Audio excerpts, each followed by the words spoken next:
Hey friends, welcome back to another episode of Didn't Make Up the Mystery. If you're new here, my name is Brina, and every Saturday I sit down and talk to you guys about whatever mystery I feel like that day. And if you're not new here, then you may remember a few weeks ago I changed the name of this series from Make Up and Murder to Didn't Make Up the Mystery, saying that I was changing the names so that way I could kind of rebrand this series. And today is finally going to be a story that is not about murder. So with that being said, let's get right on into the story because I think it's going to be a long one. Today we're going to be talking about D.B. Cooper, and if you're like me and you have no idea who D.B. Cooper is, well then, you're in for quite the story, my friend. It is November 24th, 1971, the day before Thanksgiving. So this middle-aged man carrying a black briefcase goes up to the flight counter of the Northwest Orient Airlines at the Portland International Airport. He identifies himself as Dan Cooper and purchases a one-way $20 ticket in cash to Seattle on flight 305. Once he gets on board, he takes his seat at the back of the passenger cabin. He seems like a very nice, quiet man. He's wearing a business suit. He has on a black tie and a white shirt, and while he's waiting for the plane to take off, he orders a bourbon and soda. Flight 305 was about a third full, and it departed right on schedule at 2:50 p.m. Shortly after the plane takes off, this mysterious Dan Cooper hands a note to a flight attendant. Her name is Florence Schaffner. She just assumes it's another guy trying to give her their phone number, and she just goes ahead and slips the note in her purse. She doesn't even look at it. That's when Dan Cooper says, "Miss, you better look at that note. I have a bomb." So little Miss Florence goes and scrambles out that note, and we're unsure of what exactly the note says because after she reads it, Cooper takes the note back from her, but Florence recalls that it said something about having a bomb in his briefcase. After she read the note, Cooper told her to come sit beside him. She did as he requested and quietly asked to see the bomb. He opened his briefcase, and inside of the briefcase, she saw 8 red cylinders with red insulated wires attached to the cylinders, leading to what appeared to be a large battery. He quickly closed the briefcase and told her his demands: $200,000 in negotiable American currency, 4 parachutes. He wanted 2 of them primary and 2 of them reverse, and a fuel truck standing by in Seattle ready to refuel the plane upon arrival. After hearing his demands, Florence went up to the cockpit and told the pilot about what was going on. She then went back to Cooper, who was now wearing dark sunglasses. Suspicious. My theory about these sunglasses is that he wanted to blend in beforehand, but then once he began hijacking the plane, he did not want anybody to be able to recognize his face as easily, so he put the sunglasses on to try to hide his identity a little bit better. That's just my theory about why he's wearing the sunglasses. I really have no idea. I'm not Dan Cooper.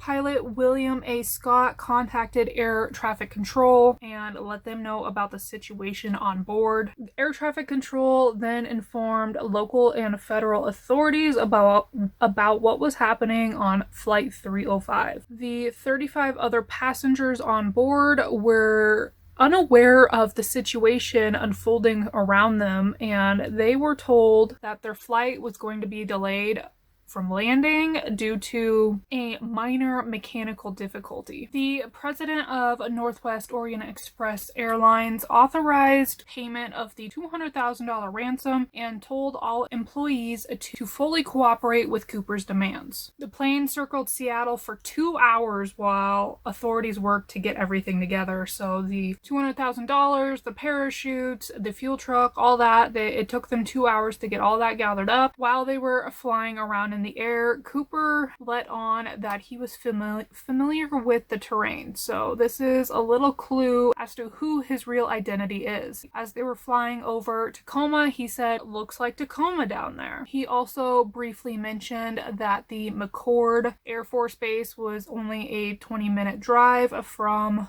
the Seattle-Tacoma airport, which was true at the time. Florence, the flight attendant who he had given the note to, would later describe him as calm, polite, well-spoken, and he didn't seem nervous at all, so I don't know. Tina Mcclough was another flight attendant on Flight 305, and she said he seemed rather nice. He was never cruel or nasty. He was thoughtful and calm all the time.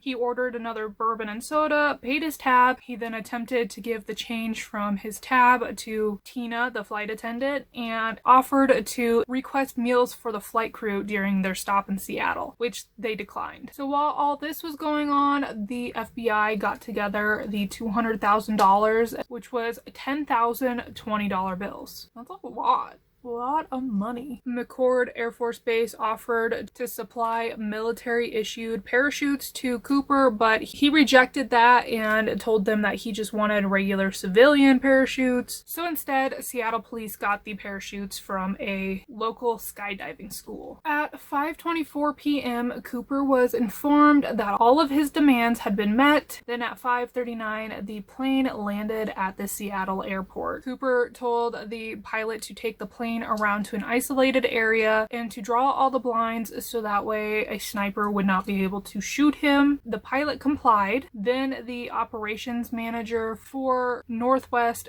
Orient in Seattle approached the plane wearing civilian clothes so that way Cooper would not mistake his uniform for a police officer. He brought with him the ransom money and the parachutes and handed them to flight attendant Tina Mcclough. Cooper then ordered all passengers off the plane, as well as 2 flight attendants, Florence and Alice Hancock. And then they began refueling the plane. While that was happening, Cooper took this time to explain to the crew what his flight plan was. He wanted to head southwest towards Mexico. He told them he wanted to go at the minimum possible speed and to fly at a maximum of 10,000 foot altitude. He also said he wanted the landing gear to remain out and in the takeoff landing position. Finally, the cabin should remain unpressurized. At this point, co-pilot William J.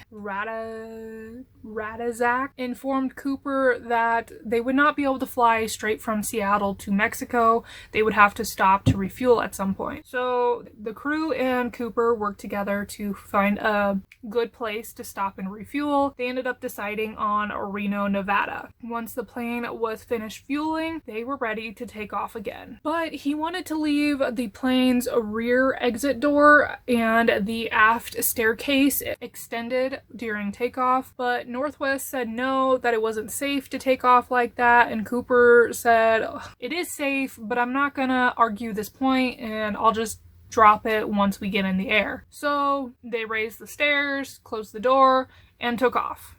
At approximately 7:40 p.m., the 747 Boeing plane took off from Seattle, headed to Reno, Nevada, with only 5 people on board. The pilot, the co-pilot, a flight engineer, a flight attendant, and Dan Cooper himself. So obviously McChord Air Force Base was aware of the situation since they had offered to give up 4 of their parachutes to Cooper.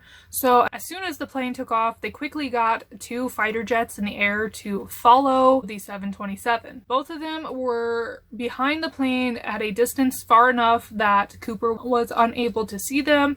One was above the plane and one was below the plane. Since Tina was a flight attendant, she naturally stayed back in the passenger cabin with Cooper, but right after takeoff, he told her to go up into the cockpit with the rest of the crew and to stay there for the remainder of the flight. She did what he said, but on her way into the cockpit, she noticed Cooper was tying something to his body, but she couldn't see what exactly he was tying or just what he was doing in general. Around 8 p.m., a warning light flashed in the cockpit, letting the crew know that the aft air stairs had been activated. So the crew offered Cooper assistance through the intercom. He quickly refused their help, and this would be the last time anybody knowingly spoke to Dan Cooper. They then noticed a sudden change in the pressure, and around 8:13, the crew felt bumps while they were flying. Unbeknownst to them,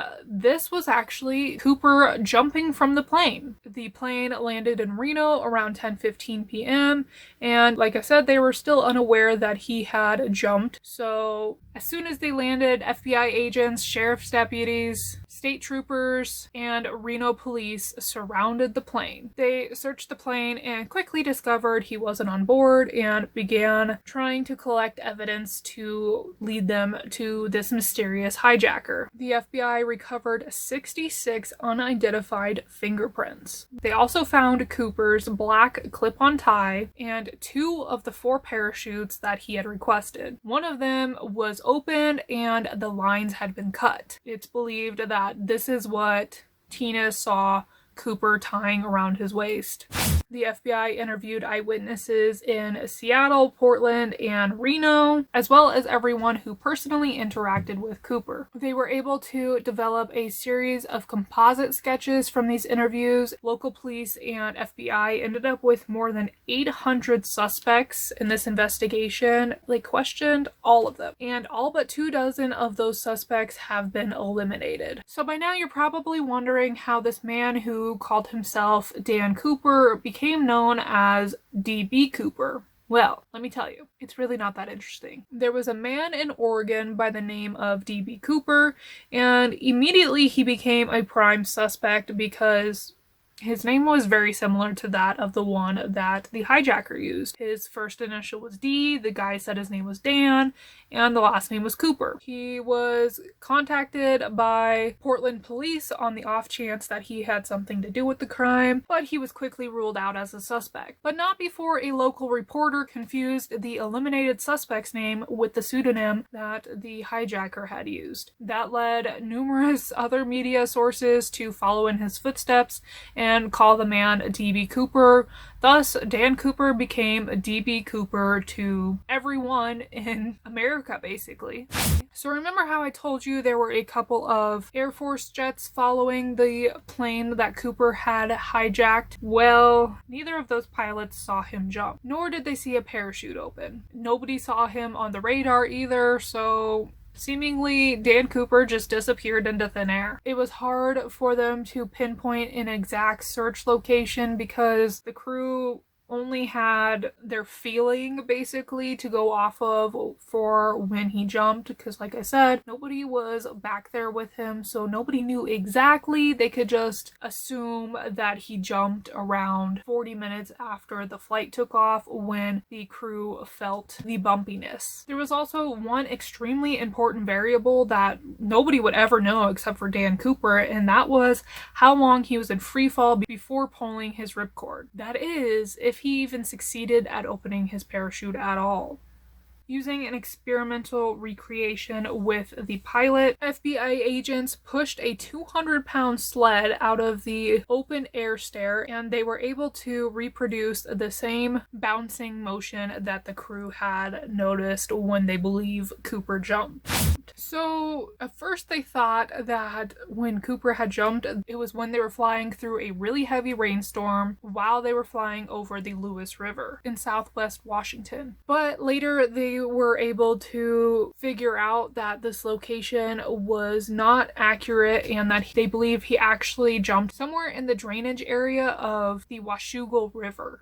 A multi-county ground and aerial search was launched, and this included going door to door to farmhouses in the area, but the search left police in the same position as when they started. They still had no idea where Dan Cooper was. They found no traces of him or his equipment or any of the money. Since they had no luck finding Dan, FBI then focused their search on finding the ransom money. They distributed a list of the serial numbers on the $20 bills to financial institutions, casinos, racetracks, and any other businesses that routinely dealt with large sums of cash. They also informed law enforcement agencies throughout the world of these serial numbers so they could be on the lookout as well. Northwest Orient even offered a 15% cash reward for the recovered money, up to a maximum payout of $25,000. But still no luck. About a year later, the U.S. Attorney General released the serial numbers to the general public. Still no luck. In 1973, the Oregon Journal and the Post-Intelligencer offered up rewards of their own to the first person to turn in even just one $20 bill to either one of those locations or the FBI. Still nothing. So there's really only 4 pieces of evidence in this case, and only 2 of them are like for sure.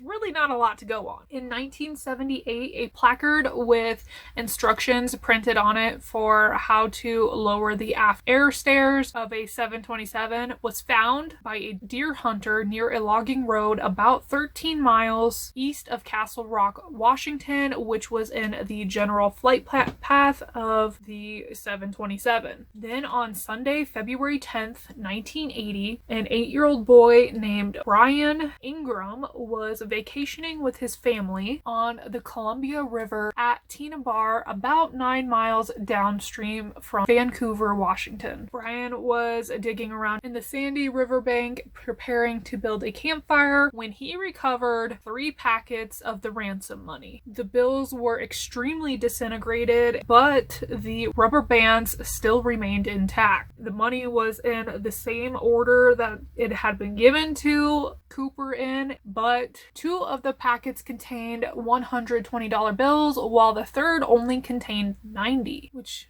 is kind of odd. What happened to the rest of it? In 1986, the $5,880 was equally divided up between Northwest Orient's insurer, because they had already paid out insurance money on that ransom, as well as Brian Ingram, the little boy who found the money.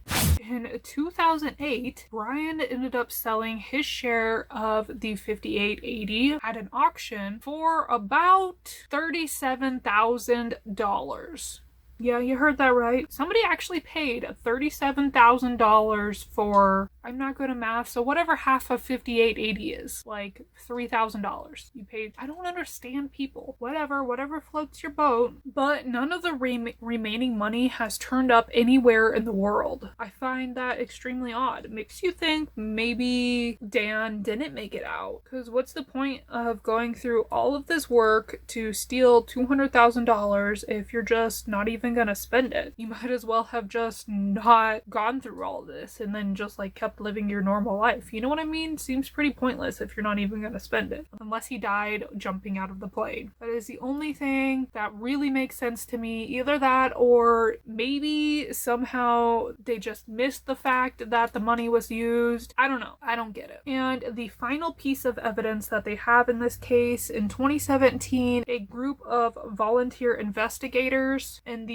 Pacific Northwest uncovered what appeared to be a decades-old parachute strap. They also ended up later finding a piece of foam, which is believed to be part of Cooper's backpack.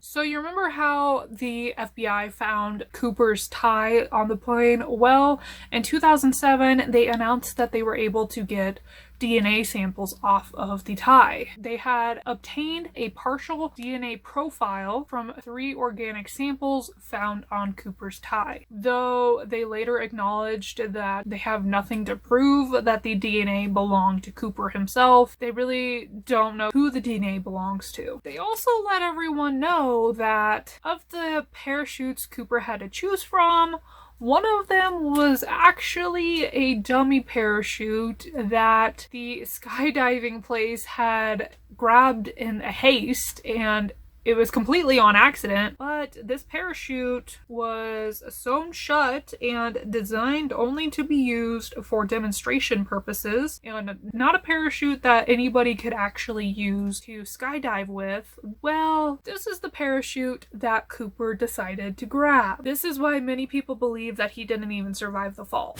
In 2011, a group known as the Cooper Research Team had been doing research on Cooper's tie, announced that they found particles of pure titanium on Cooper's tie. This was something that they found to be a very important, crucial piece of evidence because pure titanium was much more rare in the 70s than it is today, and it led them to believe that the real Cooper was probably either a chemist or a metallurgist. I don't know what that is, but or that he was possibly an engineer or manager in either a metal or chemical manufacturing plant, or that he possibly worked at a company that recovered scrap metal from these types of factories. So this was maybe a little bit more of a crucial piece of evidence because they had absolutely nothing to lead them in the direction of the real Cooper before this. So this was a pretty big find. Then in 2017, they reported that they had also found earth minerals on the tie.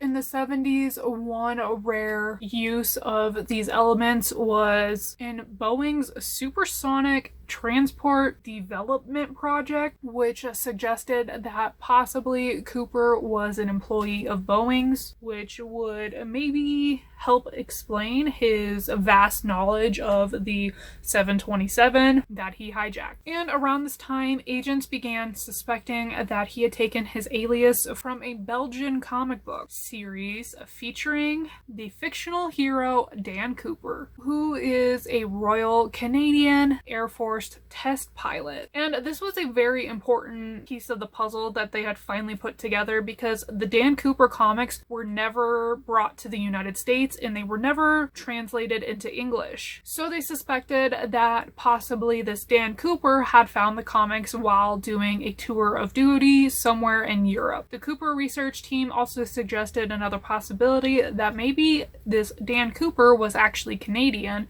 because could also find the comics in Canada. Some more clues that they thought could possibly help identify who Dan Cooper was. The fact that he chose the 727 as his plane to hijack was very interesting to them because that plane was specifically ideal for a bailout escape, much like what Dan Cooper did, due to not only its aft air stair, but also the placement of all three engines, which allowed for a safer jump. This plane in particular also had a single fueling capacity, which was a very new development during the 70s, and that allowed for rapid fueling. The 727 also had the ability to remain in low altitude while in flight without stalling, which was very rare for a commercial airliner. He also had knowledge of how to control its airspeed and altitude without entering the cockpit, as well as other important details that you would suspect only like a pilot or somebody to know, that you would not expect a layperson to know. He also knew that the aft air stair could be lowered during flight, which was something that a layperson wouldn't know, which pointed to former military training of some sort. Some of the things he knew were also unique to CIA paramilitary units, so they suspected maybe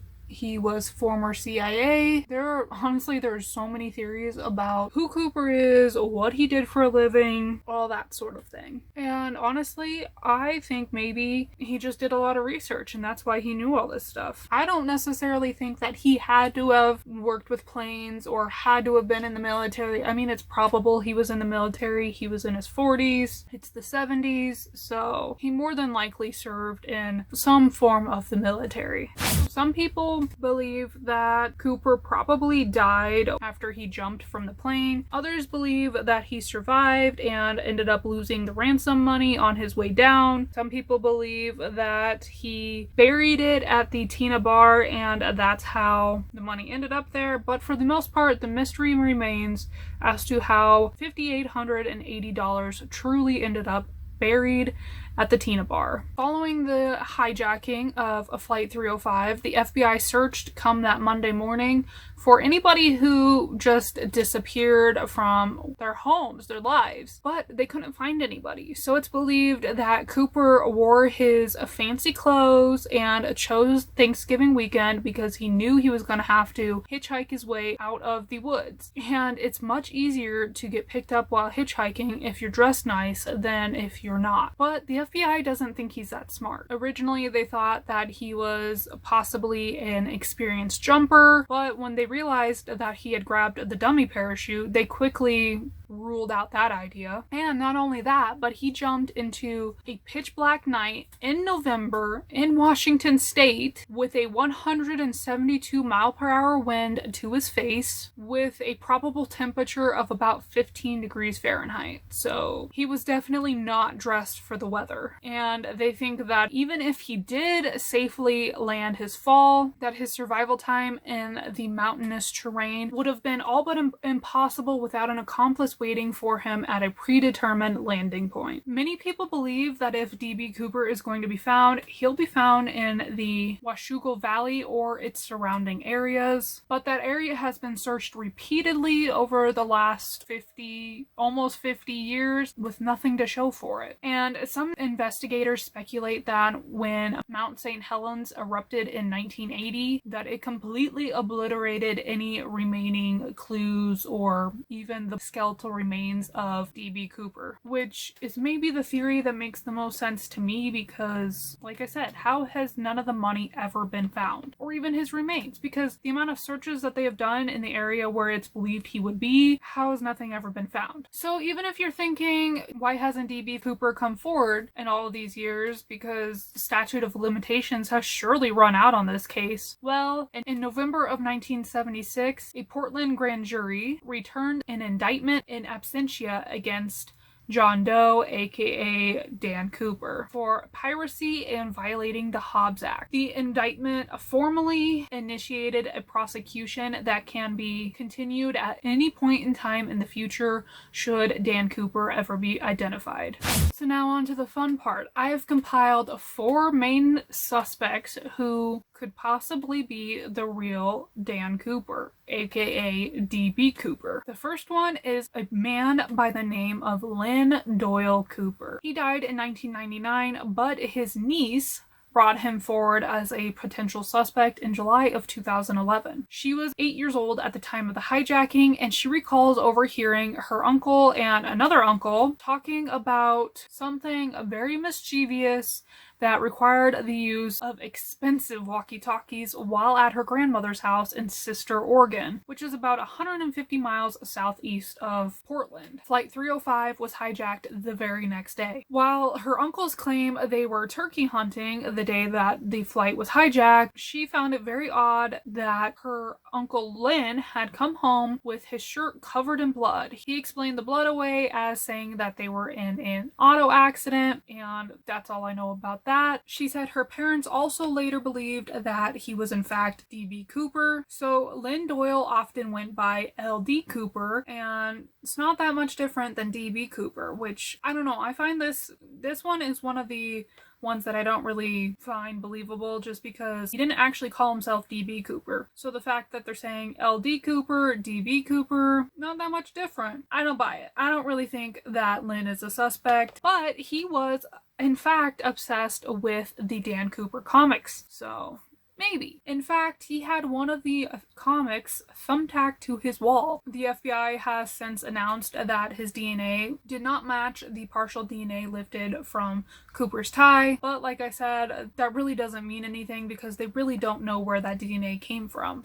Suspect number 2 is Walter Areca, who died in 2014. He was proposed as a suspect by his friend Carl Lauren on May 17th, 2018. He claims that in 2008, Walter confessed to him via a recorded phone call that he was in fact D.B. Cooper. Apparently, Walter gave Carl permission via a notarized letter shortly before he died, allowing Carl to share his story. Supposedly, Walter allowed Carl to tape their phone conversations about the crime over a 6-week period in late 2008. In over 3 hours of recordings, Walter gave new details about the hijacking that the public had never heard before. He also supposedly confessed to his niece Lisa's story, and Carl, who was a former airline pilot and also an expert parachuter, used his expertise to figure out that Dan Cooper had in fact landed near Cle-Elum, I have no idea if I'm saying that right, Washington, not the Washougal River area like investigators suspected. But there is a very big hole with this story, and after doing some research, there is no way I think that Walter is in fact Dan Cooper. I'm just gonna insert a map here, and I think that's gonna tell you everything you need to know, because we know for sure the flight 305 took a direct path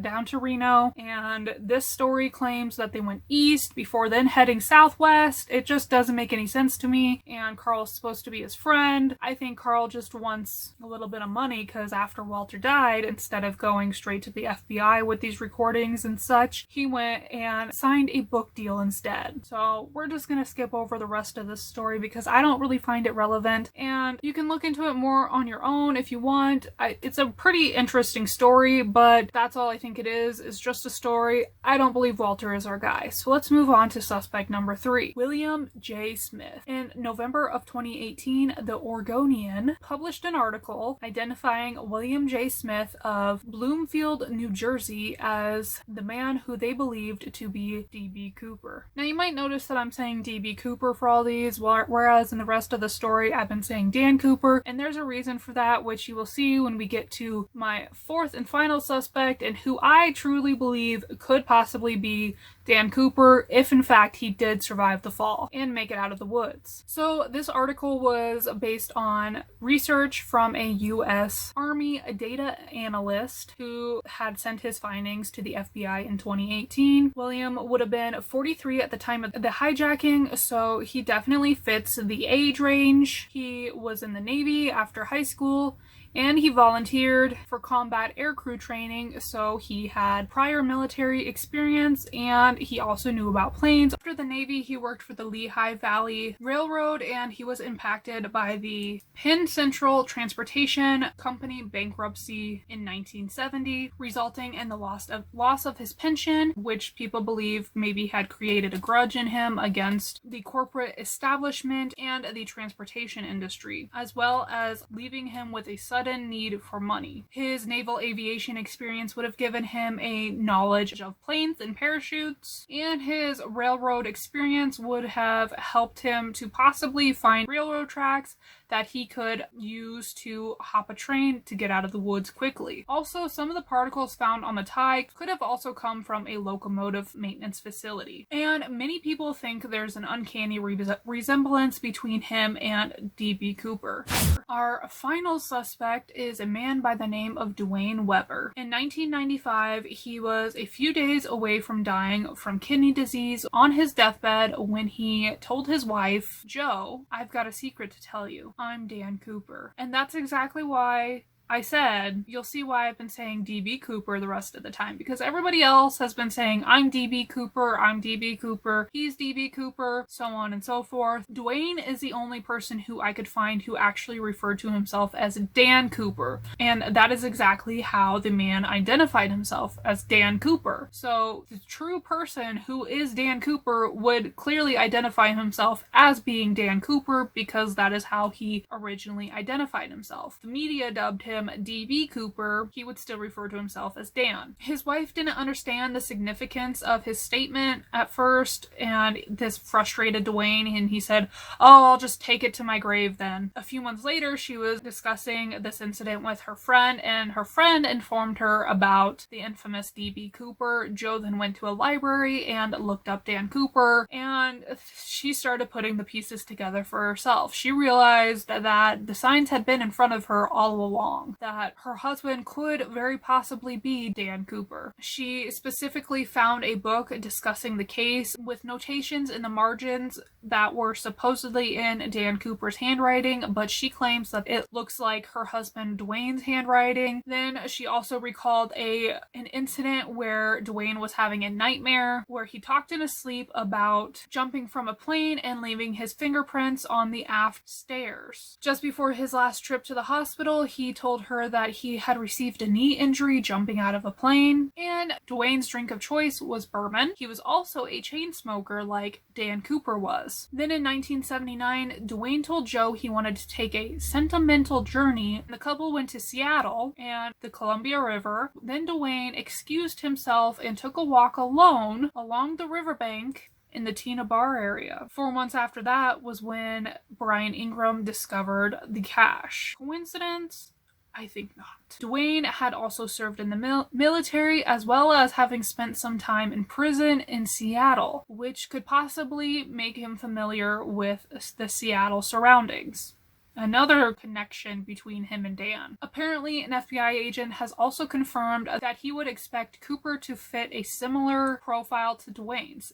At one point, he told Joe that you could make a box of flares look like a bomb. In 1994, she found a Northwest Seattle Tacoma plane ticket amongst their tax papers, and then it mysteriously disappeared. She found a bank bag and a cooler in his trunk that resembled the bag that held the money. When Joe and Dwayne met, it was her birthday, and he bought her a bottle of champagne, which he then wrapped a $100 bill around. Dwayne was supposedly an insurance salesman, and I don't really think that he would just be throwing around that kind of money to somebody he just met if he was just an insurance salesman. You know what I mean? And for some reason, the FBI ruled Dwayne out as a suspect after they were not able to positively ID him to any of the DNA found on the tie, but that wasn't enough to rule out LD Cooper, so I find that odd. And at one point, while under sedation on his deathbed, he told Joe, "I put $173,000 in a bucket and can't find the bucket." And the final little icing on the cake is that although the FBI was unable to positively match Dwayne's fingerprints to any of those they found recovered on the plane, it turns out that Cooper was so careful not to leave behind fingerprints that they weren't even able to lift any from the 8 cigarettes he had left behind in the ashtray. And then you remember that little story about Dwayne and his sleeve worrying about leaving fingerprints on the aft staircase? I mean, I really think that if Dan Cooper survived, he probably was Dwayne Weber. But that's just my opinion. What do you guys think? Let me know in the comments. Who do you guys think Dan Cooper really is? Do you think that he survived the fall and made it out of the woods? What do you think? Let me know in the comments. I'm really curious to hear your thoughts and opinion on this very, very strange case. Give this video a thumbs up if you enjoyed it. Don't forget to hit that subscribe button before you go. Thank you so much for watching, and I hope to see you next time. Bye!